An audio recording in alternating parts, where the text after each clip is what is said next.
Hello. नमस्कार मित्रों, मैं अरुण शर्मा एग्ज़ाम कोच के ऑनलाइन प्लेटफॉर्म पे आपके साथ हूँ। और यहाँ पर हम पॉलिटी की क्लास को पढ़ रहे हैं। जो पॉलिटी का हमारा जो टॉपिक चल रहा है वो चल रहा है मूल अधिकार। पुराने जो प्रीवियस क्लासेस हुई हैं उसमें हमने मूल अधिकार के बारे में चर्चा की थी, इसके ओरिजिन के बारे में चर्चा की थी, कांग्रेस की क्या स्थिति थी इसके बारे में हम चर्चा कर चुके थे।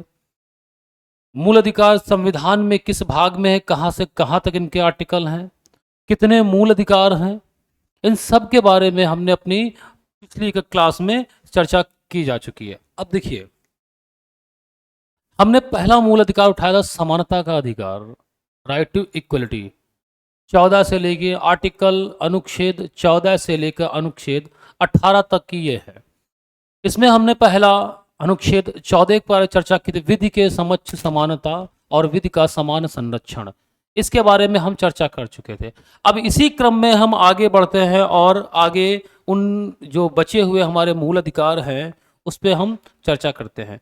तो आर्टिकल 14 के बाद आता है आर्टिकल 15, अनुच्छेद 15। अनुच्छेद 15 कहता है धर्म, मूल वंश, जाति, जन्म स्थान के आधार पर जो भेदभाव है उसे निषेध किया गया है। क्या है? आर्टिकल 15। मूल अधिकार का जो अगला समानता का मूल अधिकार है वो है अनुच्छेद 15। अनुच्छेद 15 क्या कहता है? धर्म, जाति, क्या है? धर्म, जाति, वंश, लिंग और जन्म स्थान। ये 5 चीजें दी हुई है। धर्म, जाति, वंश यानी मूल वंश, लिंग और जन्म स्थान। इसके आधार पर, इसके आधार पर क्या है? आधार पर जो राज्य भेदभाव है उसे निषेध किया गया। क्या है? जो भेदभाव है उसे निषेध किया गया है। निषेध किया। बात समझ में आ रही है कि राज्य को यह निर्देश दिया गया है कि वह किसी भी व्यक्ति के साथ धर्म, जाति, वंश, लिंग और जन्म स्थान के आधार पर वह भेदभाव नहीं कर सकता। बात समझ में आ रही है? आगे देखिए, इसी आर्टिकल में क्या है कि इन्हीं के आधार पर किसी भी नागरिक को, क्या है आर्टिकल 15 में ही, धर्म, जाति, मूल वंश, लिंग,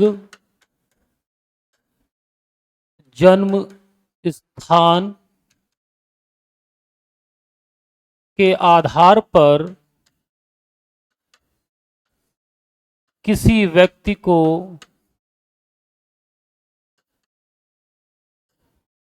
सार्वजनिक स्थानों, किसी व्यक्ति को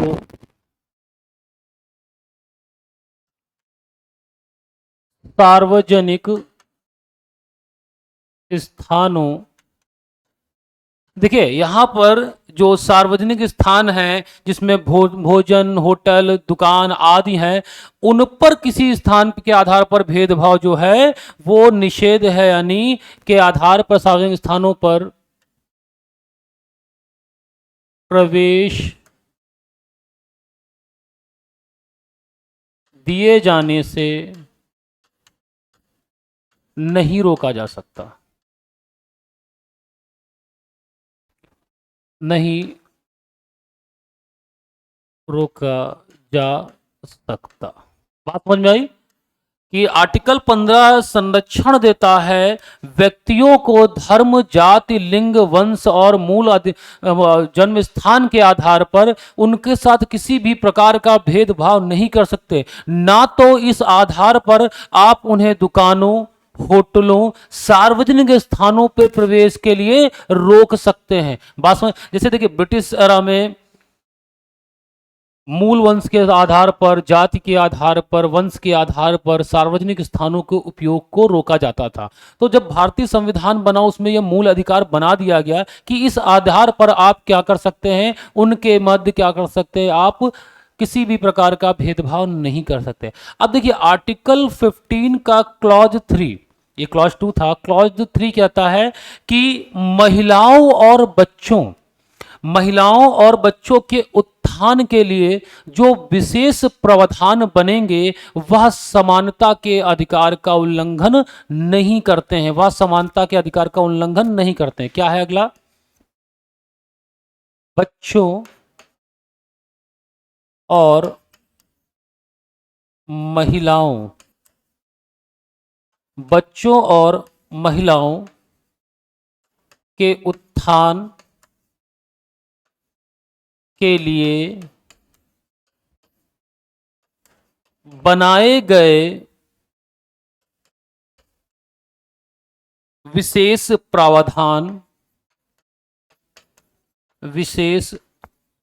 प्रावधान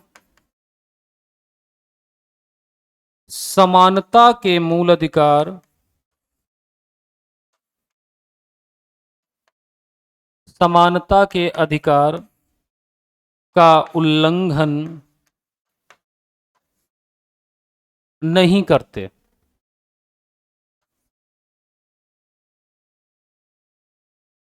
बात समझ में आई?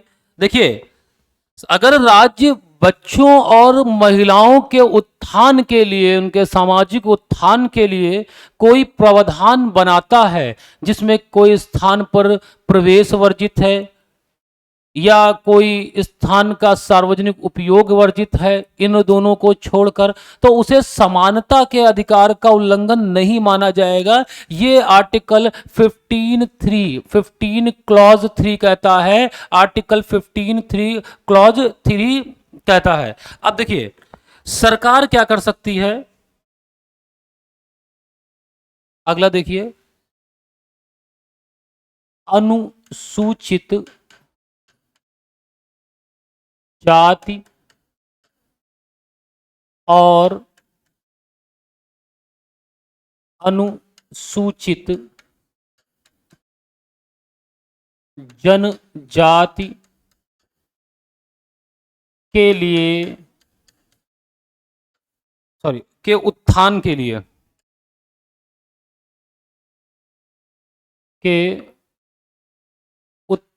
के लिए बनाए गए प्रावधान समानता के अधिकार का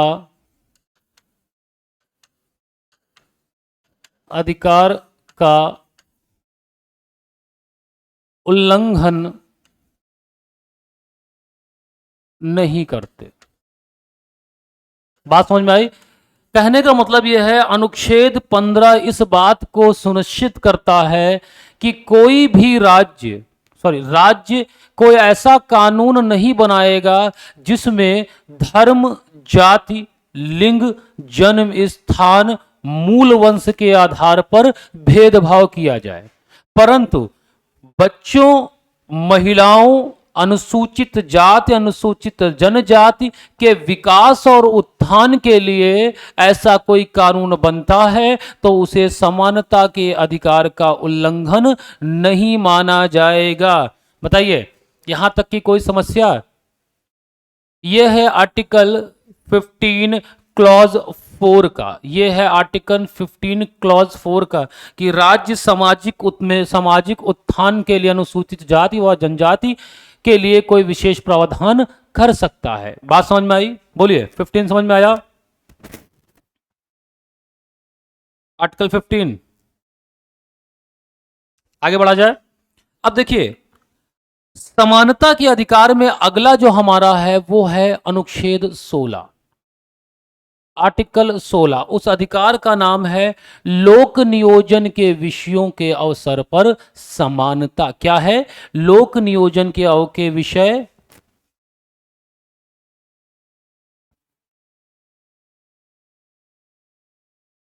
अनुच्छेद 16 क्या है? लोक नियोजन, मतलब जो सरकार में रोजगार होंगे उनके जो विषय होंगे, लोक नियोजन के विषयों में अवसर की समानता, सबको जो अवसर दिए जाएंगे वो समान दिए जाएंगे। क्या है? लोक नियोजन के विषयों में अवसर की समानता।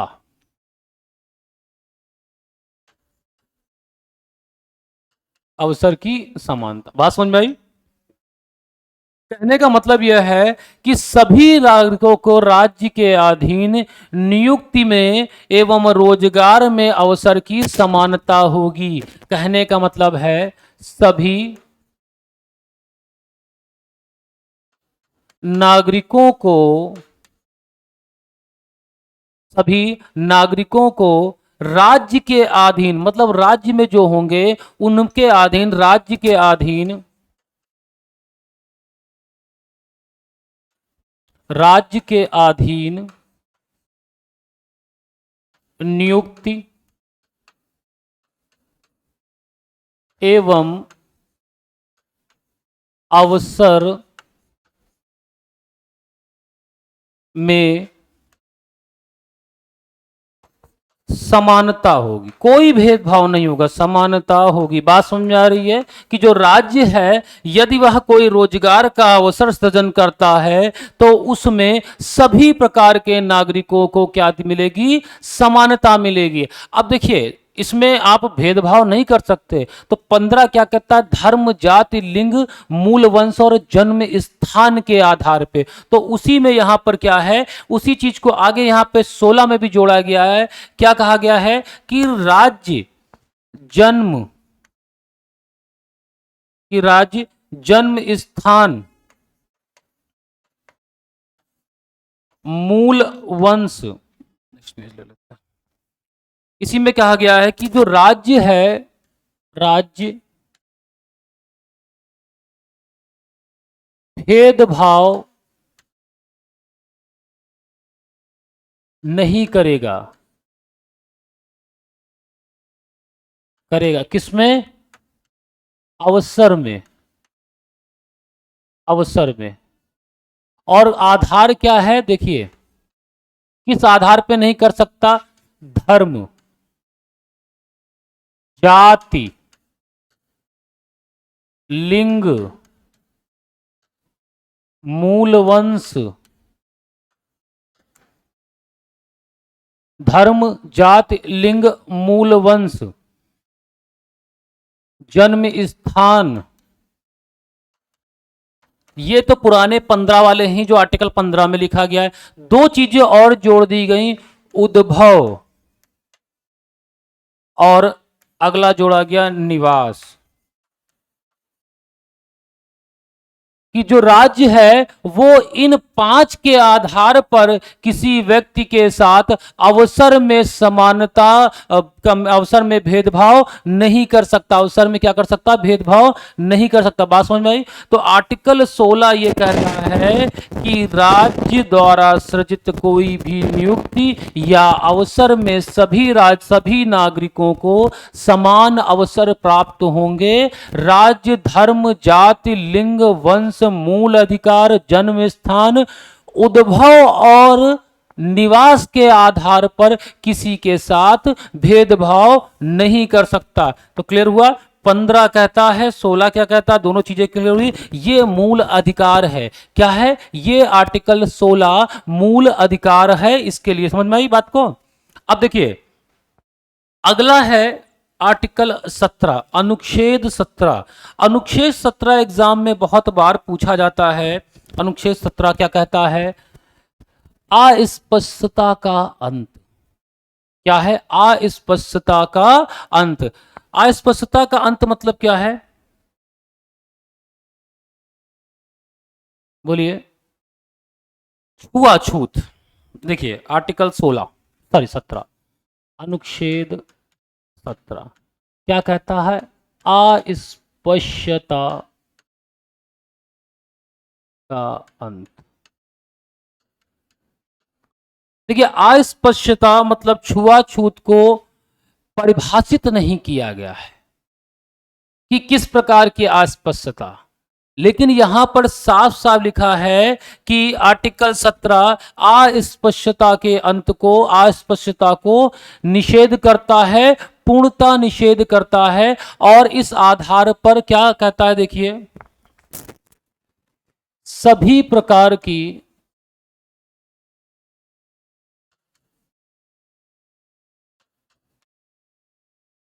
छुआछूत को पूर्णतः प्रतिबंधित माना जा गया है, प्रतिबंधित किया गया है। ठीक। और इसको लागू करने के लिए संसद द्वारा नियम बनाया गया, नागरिक अधिकार संरक्षण नियम अधिनियम 1976। क्या बनाया गया है? नागरिक अधिकार संरक्षण अधिनियम। इसके लिए क्या बनाया गया? ये दंडनीय अपराध है। अगर कोई व्यक्ति छुआछूत को किसी भी रूप में बढ़ावा देता है तो यह दंडनीय अपराध है, उसे न्यायालय द्वारा दंडित किया जाएगा। और इसके लिए बनाया नागरिक अधिकार संरक्षण अधिनियम 1976। 1976। पहले इस अधिनियम का नाम था अस्पृश्यता निवारण अधिनियम, अस्पृश्यता निवारण अधिनियम 1955। पहले जो इसका नाम था, पहले इसका नाम यह हुआ करता था अस्पृश्यता, अस्पृश्यता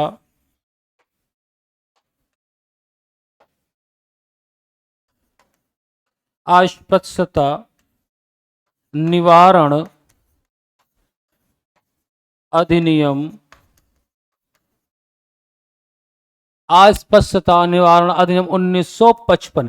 बाद में इसका नाम चेंज करके क्या कर दिया गया? बाद में इसका नाम चेंज करके नागरिक संरक्षण, नागरिक अधिकार संरक्षण अधिनियम 1976 कर दिया गया। तो इतनी बात समझ में आई बच्चा? बोलिए, यहां तक कोई दिक्कत? बहुत बार एग्जाम में पूछा गया है, अनुच्छेद 17 एग्जाम में बहुत बार पूछा गया है।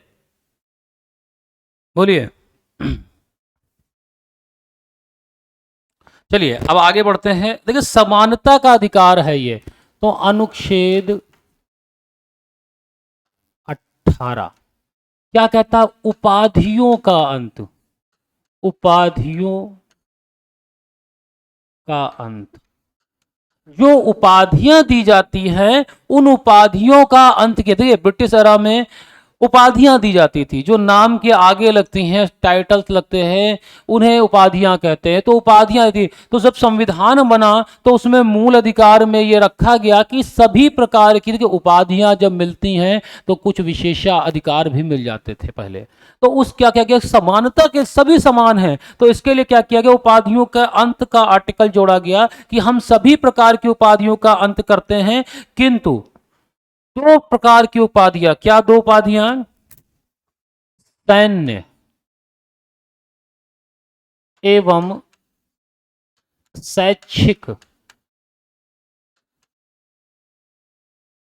उपाधियों को छोड़कर,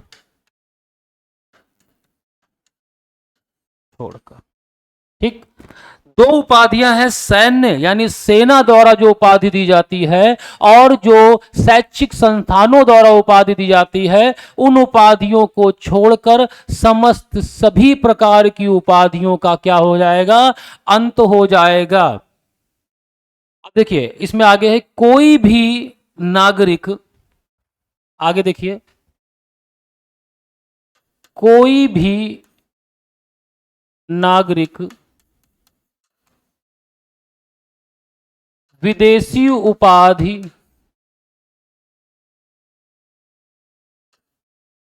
नहीं ले सकता, नहीं ग्रहण नहीं ले सकता। इसमें यहां तक ये भी जोड़ा गया कि कोई भी भारतीय है वह कोई विदेशी उपाधि नहीं ले सकता। अगर उसे कोई विदेशी उपाधि दी जाती तो नहीं ले सकता। हाँ, लेकिन यह है कि राष्ट्रपति के परमिशन लेकर वो उपाधि ले सकता है। अब यहां पर एक विवाद हुआ कि जो पद्मश्री, पद्म भूषण, ये अवार्ड जो मिलते हैं, क्या वो व्यक्ति अपने नाम के आगे उन उपाधियों को लगा सकते हैं कि नहीं, बताइए। तो यहां पर यह है कि भारत रत्न, पद्म भूषण आदि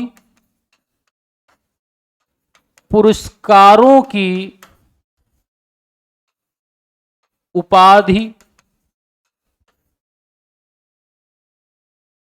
नहीं लगा सकते, नहीं लगा सकते। ये विवाद उठा था, तो इसका ये निर्णय निकला था कि जिन व्यक्तियों को ये पद्मश्री, भारत रत्न आदि जैसी चीजें मिलती हैं, वो क्या कर सकते, वह उन उपाधियों को अपने नाम के आगे नहीं लगा सकते। तो आर्टिकल 14 से लेकर 18, यानी हमने समानता के अधिकार को पूरा किया। समानता का अधिकार आर्टिकल 14 से लेकर 18 है। पहला है आपका विधि के समक्ष, अनुच्छेद 14 कहता है विधि के समक्ष समानता एवं विधि द्वारा स्थापित विधि का समान संरक्षण, विधि के समक्ष समानता एवं विधि का समान संरक्षण। दूसरा आर्टिकल 15 कहता है धर्म, जाति, लिंग, वंश, जन्म स्थान के आधार पर किसी व्यक्ति के साथ भेदभाव नहीं किया जा सकता। फिर 16 कहता है कि लोक नियोजन के जो विषय होंगे उनके अवसरों में सभी को समानता दी जाएगी, सभी को समानता दी जाएगी, ये अनुच्छेद 16 कहता है। 17 कहता है अस्पृश्यता का अंत, यानी किसी भी प्रकार की जो छुआछूत है उसे पूर्णतः प्रतिबंधित किया गया है, और इसके लिए नागरिक संरक्षण अधिनियम बनाया गया, जिसका पहले नाम था अस्पृश्यता निवारक अधिनियम। फिर अनुच्छेद 18 जो अगला समानता के अधिकार में मूल अधिकार है, अनुच्छेद 18 वो कहता है कि उपाधियों का अंत, यानी दो प्रकार की जो उपाधियां हैं, जो सैन्य द्वारा दी जाती, जो सेना द्वारा उपाधियां मिलती हैं, और जो शैक्षिक संस्थानों द्वारा उपाधियां मिलती हैं, उन उपाधियों को छोड़कर सभी प्रकार की जो उपाधियां हैं उन्हें पूर्णतः क्या किया गया है, प्रतिबंधित किया गया है। पूर्णतः प्रतिबंधित मतलब कोई व्यक्ति किसी भी प्रकार की उपाधि का प्रयोग नहीं कर सकता। तो यह है हमारा समानता का अधिकार। प्रश्न आया था कि निम्नलिखित में से कौन सा अधिकार समानता के अधिकार से संबंधित है। प्रश्न यह था कि निम्नलिखित में से कौन सा मूल अधिकार समानता के मूल अधिकार से संबंधित है। तो उसमें सारे नीचे आर्टिकल्स दिए हुए थे, 14 से 18, 18, 19 से 20 से आगे करके सारे आर्टिकल्स, ऐसे 6 मूल अधिकार के आर्टिकल्स दिए थे। तो उसमें एक जो आर्टिकल था वो कौन सा होगा, समानता का अधिकार, अनुच्छेद 14 से लेकर 18। प्रश्न अगर ये आता है कि निम्नलिखित में से समानता का निम्नलिखित में से अस्पृश्यता का अंत क्या है, अस्पृश्यता का अंत किस अनुच्छेद से संबंधित है। तो किस अनुच्छेद से बालक संबंधित है, अस्पृश्यता का अंत अनुच्छेद 17 से संबंधित है। लोक नियोजन के विषयों के अवसरों में समानता संविधान के किस अनुच्छेद से संबंधित है, तो अनुच्छेद 16 से संबंधित है। धर्म, लिंग, जाति, वंश, मूल आधार पर जो भेदभाव निषेध किया गया है, ये किस अनुच्छेद से संबंधित है, तो ये अनुच्छेद से आपके 15 से संबंधित है। एक बार एक चीज देख लीजिए, समानता के अधिकार में जो प्रश्न बने हैं वो अनुच्छेद 14 से बने हैं। अनुच्छेद 17 बार बार पूछा गया, 16 पूछा गया है, और कहीं कहीं 15 पूछा गया। ये आपके जो प्रश्न हैं यहां से बार बार प्रश्न आए हुए हैं, तो इन आर्टिकल्स को आप बहुत ध्यान रखेंगे और इन आर्टिकल्स को हमेशा अपने दिमाग में आप रखेंगे। चलिए अब आगे बढ़ते हैं।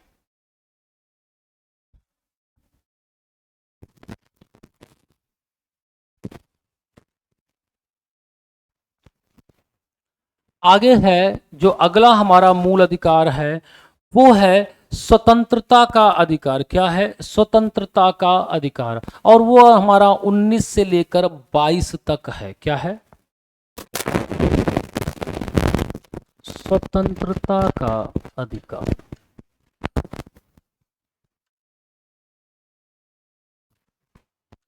स्वतंत्रता का अधिकार अनुच्छेद 19 से अनुच्छेद 22 तक। बात समझ में आई? तो समानता का हमारा अधिकार है वो अनुच्छेद 19 से लेकर 22 तक है। बात समझ में आ रही है? स्वतंत्रता तो कैसी बात कही गई? स्वतंत्रता तो 19, 20, 21, 22। 19, 20, 21, 22। देखिए यहां पर सबसे पहले है वाक एवं अभिव्यक्ति की स्वतंत्रता, जो बड़ा व्यापक है। न्यायालय हमेशा कुछ ना कुछ स्वतंत्रता के अधिकार में जजमेंट के द्वारा जोड़ा करता है। क्या जोड़ा करता है? देखिए जो अनुच्छेद 19 है वो कहता है वाक एवं अभिव्यक्ति की स्वतंत्रता। क्या कहता है? अनुच्छेद 19, अनुच्छेद 19 क्या कहता है? वाक एवं अभिव्यक्ति की स्वतंत्रता का अधिकार। वाक एवं अभिव्यक्ति की स्वतंत्रता का अधिकार ये आर्टिकल 19 कहता है। अब वाक एवं अभिव्यक्ति मतलब अपने विचारों को लिखकर बोलकर किसी भी प्रकार से क्या है उन्हें प्रस्तुत करने का अधिकार दिया गया है। क्या है? सभी माध्यमों से। इसमें देखिए व्यक्ति को सभी माध्यमों से लिखकर बोलकर, भाई जो व्यक्ति है अपने विचार कैसे प्रस्तुत करेगा? लिखकर, बोलकर, छापकर, चित्र के द्वारा छापकर आदि से अपने विचारों को प्रस्तुत करने की स्वतंत्रता।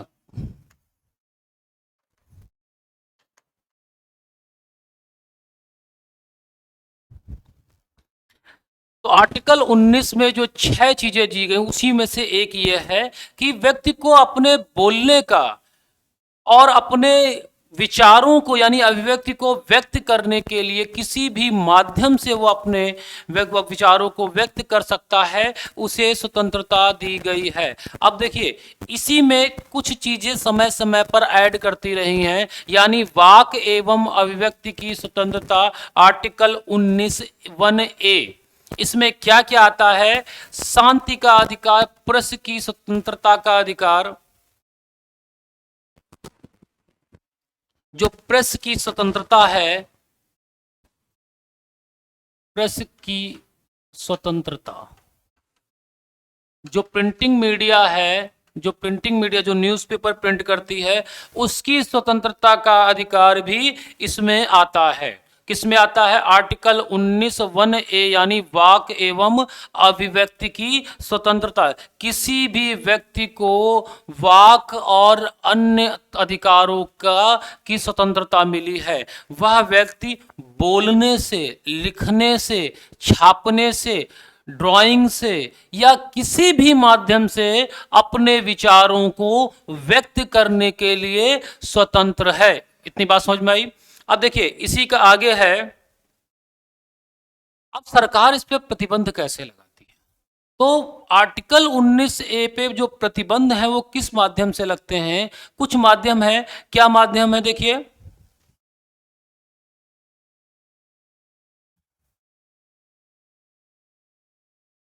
संप्रभुता,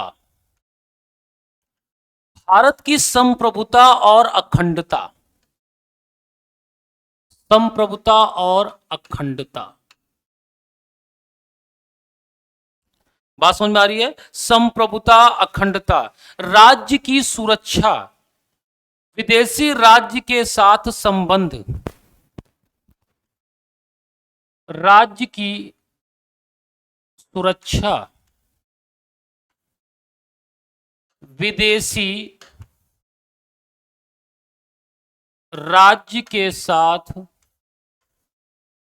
संबंध, विदेशी राज्य के साथ संबंध, लोक व्यवस्था, न्यायालय की अवमानना, लोक व्यवस्था, न्यायालय की अवमानना आदि। इस आधार पर क्या कर सकती है? इस आधार पर वह युक्तिगत प्रतिबंध लगा सकती है, आधार पर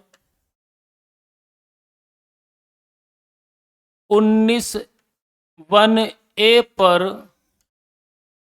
राज्य प्रतिबंध कर सकता है। बात समझ में आई?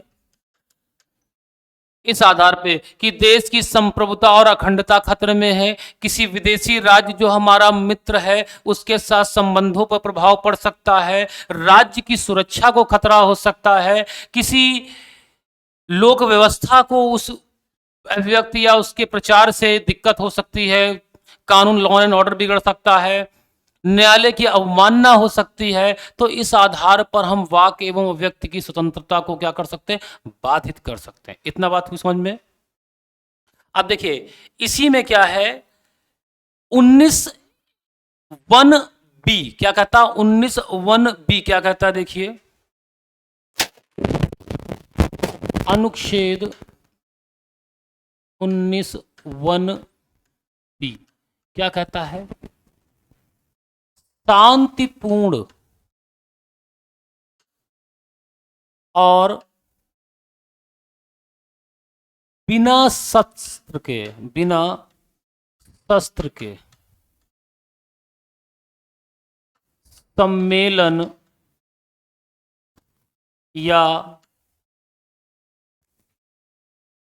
सभा करने का अधिकार, या सभा करने का अधिकार, कि जो व्यक्ति है उसे शांतिपूर्वक बिना हथियारों के क्या है, वह क्या कर सकता है? सम्मेलन कर सकता है और अपने सभा का आयोजन कर सकता है। उसे यह अधिकार दिया गया है कि बिना हथियार, शांतिपूर्वक। लेकिन यहां पर ध्यान रखिएगा, हड़ताल को नहीं माना गया है,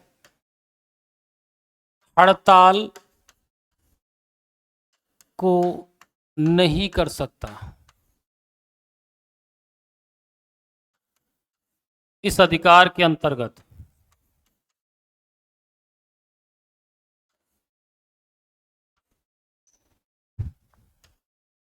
ऐसा नहीं है कि कोई व्यक्ति कह दे कि हड़ताल है भाई, हम तो शांतिपूर्वक हड़ताल कर रहे हैं, बिना हथियारों के कर रहे हैं, ये हमारा मूल अधिकार है, तो हथियार का जो ये है हड़ताल वो इसके अंतर्गत नहीं माना गया है। बात समझ में आ रही है? अब देखिए अगला है 19, आर्टिकल 19(1)(c) क्या कहता है? समूह और संघ बनाने का अधिकार। क्या है?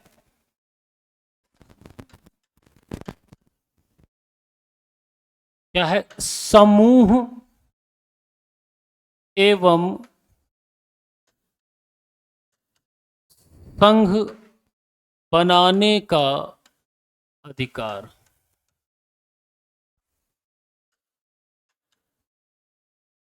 कोई भी व्यक्ति, कोई भी समूह या संघ का निर्माण कर सकता है, कोई भी संघ बना सकते हैं आप। हैं इसको आप देखिए, किसी भी प्रकार के संघ को बनाने का परमिशन दी गई है आप इसमें। अब संघ बनाइए, आप अपना ग्रुप बनाइए, पूर्णतः स्वतंत्र हैं इसके लिए, किसी भी प्रकार का बनाइए। देखिए बहुत से ग्रुप बने भी हमारे यहाँ पे हैं जो अलग अलग क्षेत्रों में कार्यरत हैं, कार्य कर रहे हैं। तो सहकारी समितियां जो बनी उनको इसी आधार पे 97 संविधान संशोधन के अंतर्गत जो सहकारी समितियों का गठन किया गया, उन्हें बनाने की स्वतंत्रता दी गई, वो इसी आर्टिकल के अंतर्गत दी गई। क्या है? 97 संशोधन द्वारा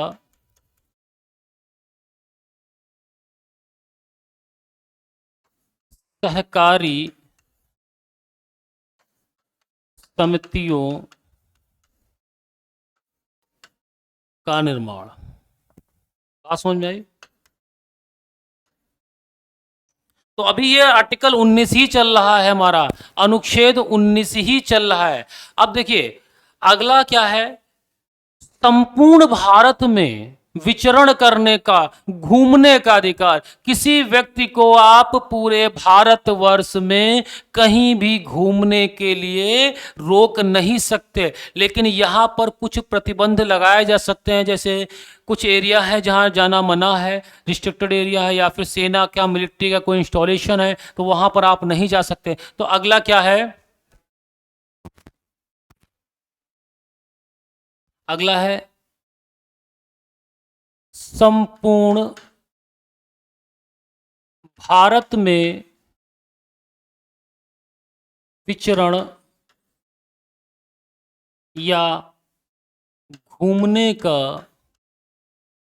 अधिकार। आप पूरे भारत में कहीं भी घूम सकते हैं, कोई आपको रोक टोक नहीं करेगा। देखिए आप जाइए, बैठिए ट्रेन में या फिर कहीं भी, पूरे भारत के किसी भी स्थान पर आप बिना रोक टोक भ्रमण कर सकते हैं, जा सकते हैं, इसकी स्वतंत्रता आपको दी जाती है। फिर अगला जो है वो क्या है, अगला यह है कि आप भारत के किसी भी क्षेत्र में क्या कर सकते हैं, बस सकते हैं। अगला है आप भारत के किसी भी क्षेत्र में क्या कर सकते हैं, बस सकते हैं। भारत के राज्य क्षेत्र में किसी भी स्थान पर निवास करने का अधिकार, निवास करने का अधिकार।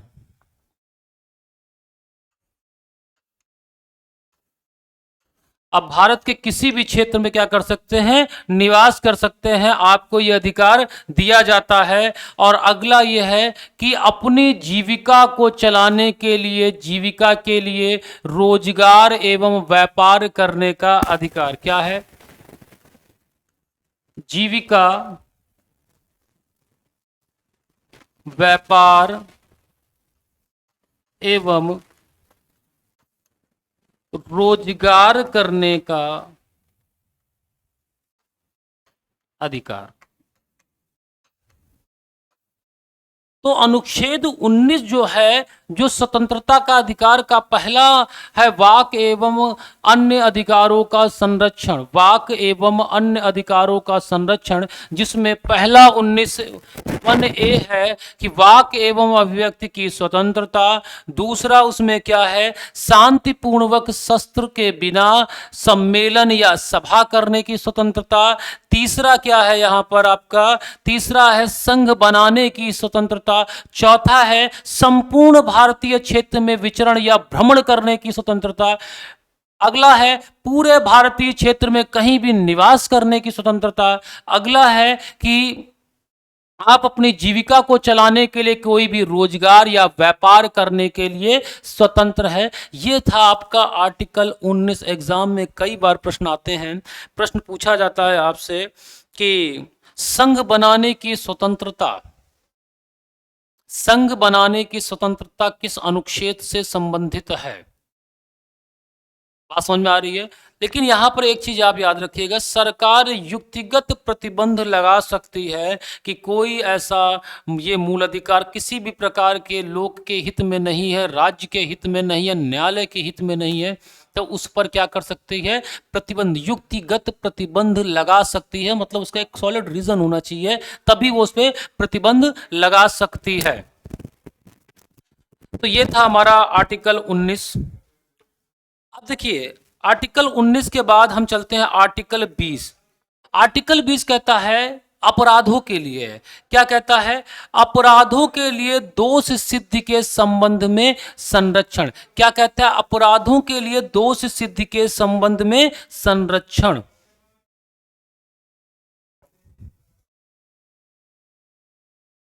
अनुच्छेद 20।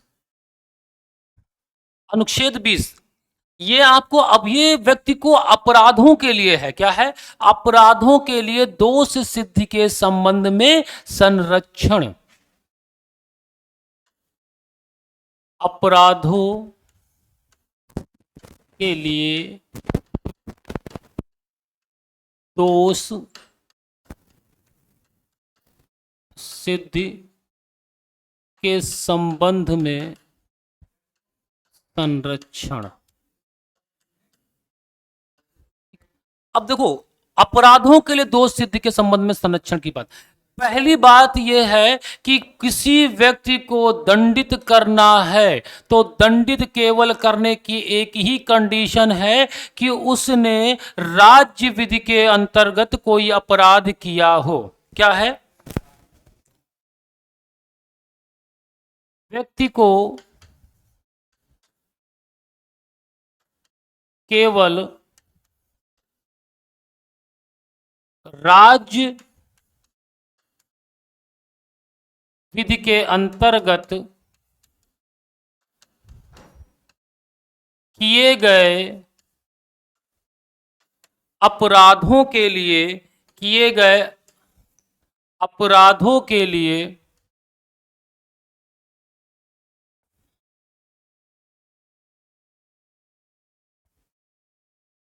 किए गए अपराधों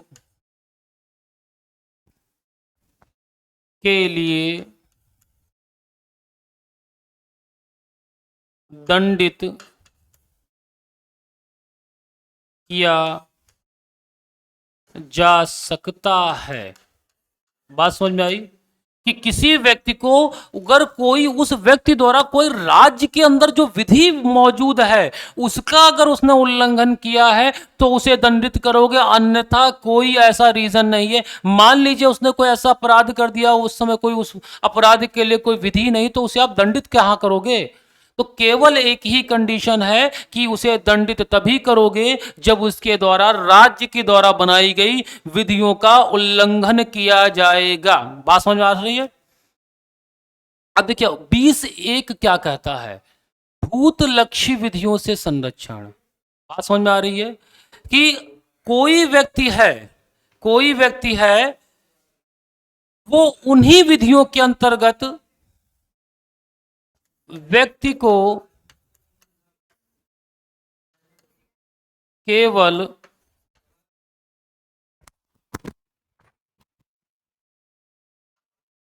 अपराध के समय विधियों के अनुसार, विधियों के अनुसार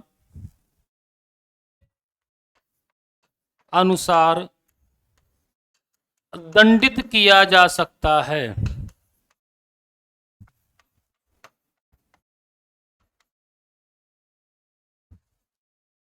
कहने का मतलब यह है कि कोई ऐसी विधि, व्यक्ति द्वारा अगर कोई अपराध किया गया है तो उसे जो दंड मिलेगा वो वर्तमान में जो विधि मौजूद है उस व्यक्ति को दंड देने के लिए उसके अनुसार ही आप दंड दे सकते हैं। अगर ऐसा नहीं कि कोई विधि थी और उस विधि को समाप्त कर दिया गया है तो उसके अनुसार उसको दंडित नहीं कर सकते, या कोई विधि भविष्य में बनाई गई है वो भविष्य में लागू होगी तो उसके अनुसार भी आप क्या कर सकते हैं? उसे दंडित नहीं कर सकते। यानी भूत लक्ष्य और भूतपूर्व विधियों के अनुसार उसे दंडित नहीं किया जा सकता। इतनी बात समझ में आई? बोलिए। अगला देखिए क्या है।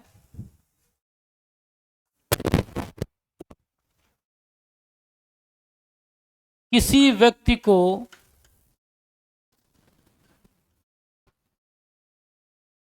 एक अपराध के लिए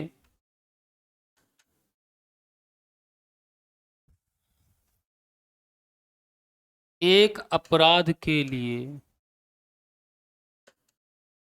एक से अधिक बार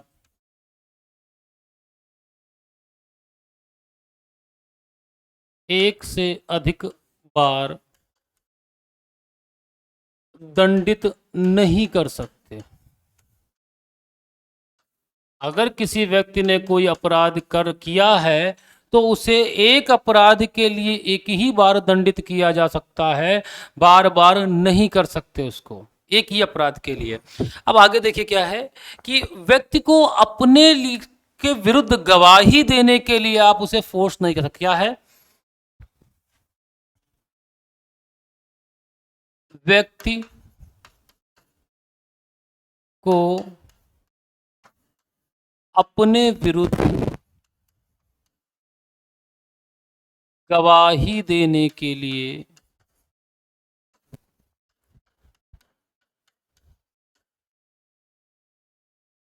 बाध्य नहीं कर सकते।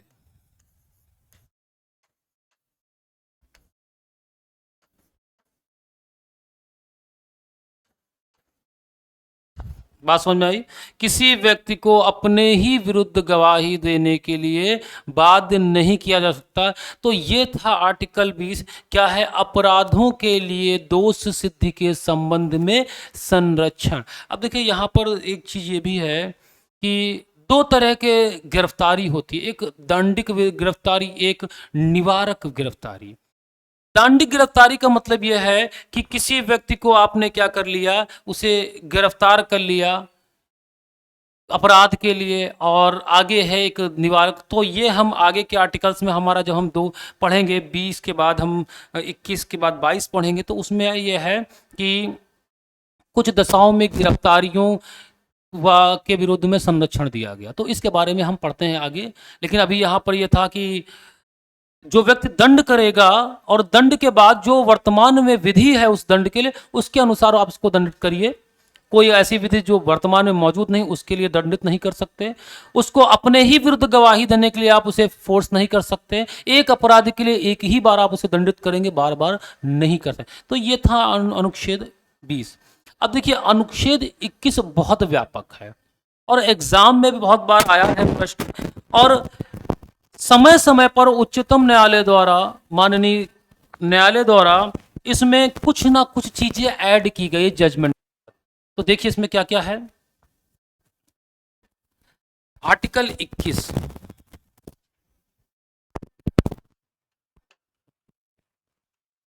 क्या है?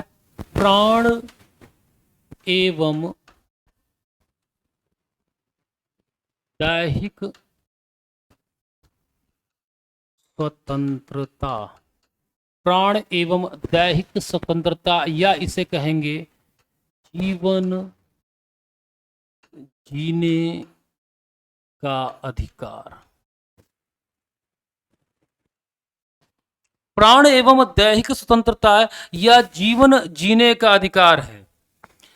कहता है कि राज्य किसी के प्राण एवं दैहिक स्वतंत्रता या जीवन जीने के अधिकार से वंचित नहीं कर सकता तब तक जब तक उसने राज्य विधियों के अंतर्गत कोई ऐसा अपराध ना किया हो। तो क्या है? राज्य किसी व्यक्ति को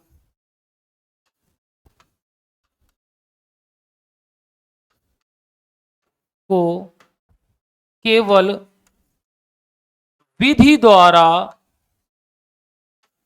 स्थापित प्रक्रिया से ही प्राण एवं दैहिक स्वतंत्रता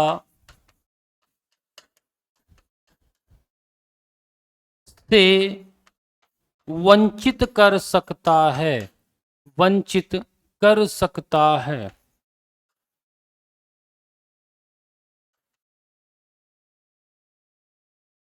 कि राज्य किसी व्यक्ति को अगर उसके प्राण एवं दैहिक स्वतंत्रता से वंचित करेगा तो उसका केवल एक ही रास्ता है कि विधि द्वारा जो प्रक्रिया बनाई गई, विधि द्वारा स्थापित प्रक्रिया है, उस माध्यम से ही वह उसको उससे वंचित कर सकता है। बात समझ में आ रही है? अब देखिए, न्यायालय द्वारा इसमें समय समय पर चीजें जोड़ी गई हैं। क्या जोड़ी गई? कुछ महत्वपूर्ण चीजों पर हम चर्चा कर लेते हैं कि कौन कौन सी चीजें इसके अंतर्गत जोड़ी गई हैं। सबसे पहले तो है जीवन जीने का अधिकार, जीवन रक्षा का अधिकार। क्या है? जीवन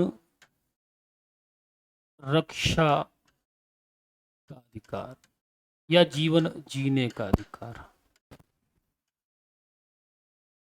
भोजन का अधिकार,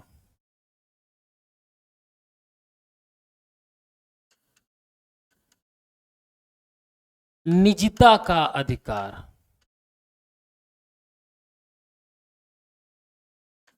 भोजन का अधिकार, निजता का अधिकार, भ्रमण का अधिकार, घूमने का अधिकार, विदेश भ्रमण का अधिकार, स्वास्थ्य का अधिकार,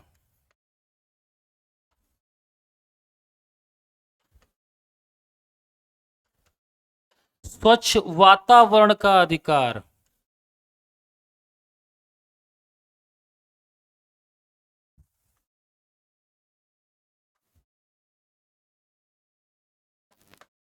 स्वच्छ वातावरण का अधिकार, प्रतिष्ठा का अधिकार, स्वास्थ्य का अधिकार, आश्रय का अधिकार,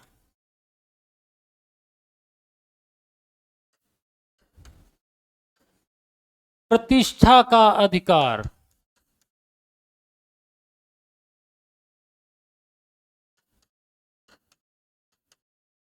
ये जो आर्टिकल 21 है, प्राण एवं दैहिक स्वतंत्रता, ये बहुत व्यापक है। समय समय पर न्यायालय क्या करता है, इसमें चीजों को जोड़ता है, जिससे यह दिन पर दिन डायनेमिक हो सकता है। जीवन साथी चुनने का अधिकार, गरिमा के साथ मृत्यु का अधिकार, गरिमा के साथ मृत्यु का अधिकार, गरिमा के साथ मृत्यु का अधिकार,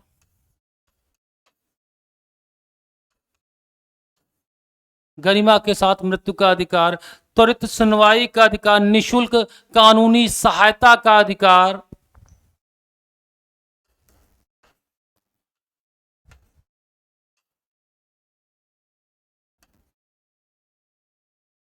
आदि। तो मैंने कहा ना कि आर्टिकल 21 एग्जाम के दृष्टिकोण से बहुत इंपॉर्टेंट, बार बार प्रश्न आते हैं, यहां से प्रश्न बार बार पूछे गए हैं, तो उन चीजों का आप ध्यान रखिए। 21 प्राण एवं दैहिक स्वतंत्रता है।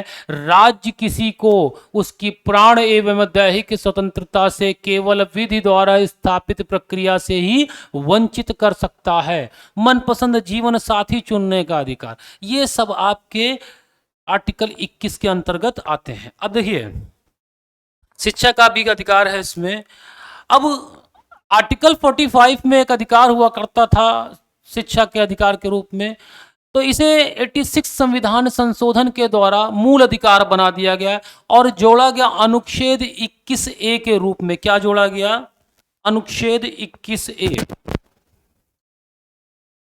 अनुच्छेद 21A के रूप में इसे जोड़ा गया। क्या है? शिक्षा का अधिकार। क्या है? शिक्षा का अधिकार। और इसे कब जोड़ा गया? 86 संविधान संशोधन द्वारा, 86 संविधान संशोधन द्वारा इसे जोड़ा गया। कहा गया है कि राज्य का यह दायित्व है कि 6 वर्ष से लेकर 14 वर्ष तक की आयु के बच्चों को निःशुल्क और अनिवार्य प्राथमिक शिक्षा। क्या है? 6 वर्ष से 14 वर्ष, 6 वर्ष से 14 वर्ष तक के आयु के बच्चों को निशुल्क निशुल्क एवं अनिवार्य शिक्षा का अधिकार। ये पहले मूल अधिकार नहीं था, इसे बाद में जोड़ा गया। 86 संविधान संशोधन द्वारा इसे जोड़कर क्या बना दिया गया, मूल अधिकार बना दिया गया। तो आपके पास यहां पर हम 21A तक पहुंच गए हैं। अब हमारा है अनुच्छेद 22। क्या है, कुछ दशाओं में गिरफ्तारी व निरोध से संरक्षण, यानी कुछ दशाओं में गिरफ्तारी से संरक्षण दिया गया है। अनुच्छेद 22 क्या है, कुछ दशाओं में गिरफ्तारी से संरक्षण। कुछ दशाओं में क्या है, गिरफ्तारी से संरक्षण दिया गया है।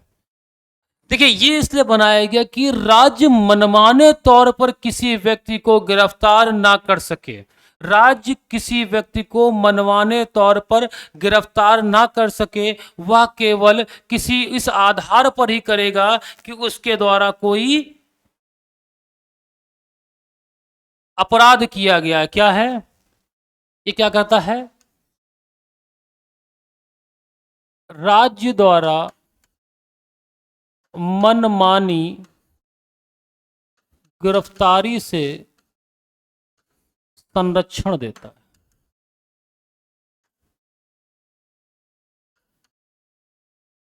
अब इसी में है कि व्यक्ति को अपनी मनपसंद का एडवोकेट चुनने का अधिकार दिया जाता है। इसमें कोई व्यक्ति को आप गिरफ्तार करते हैं तो उस व्यक्ति को क्या है कि व्यक्ति को हिरासत में लेने 24 घंटे के भीतर उसे न्यायिक मजिस्ट्रेट के सामने प्रस्तुत करना आवश्यक है, जिसमें यात्रा का जो समय है वो भी इंक्लूड है, उसे प्रस्तुत करना आवश्यक है। अब देखिए, ये दो प्रकार के चीजों पे लागू नहीं होता है। एक तो विदेशी शत्रु, जो भारत के शत्रु हैं, उन पर यह लागू नहीं होता है। दूसरा है, यह जो निवारक निरोध में रखे गए लोग हैं उन पर लागू नहीं होता। क्या मतलब, विदेशी शत्रु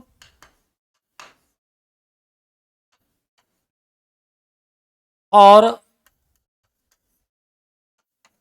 निवारक निरोध में रखे व्यक्ति पर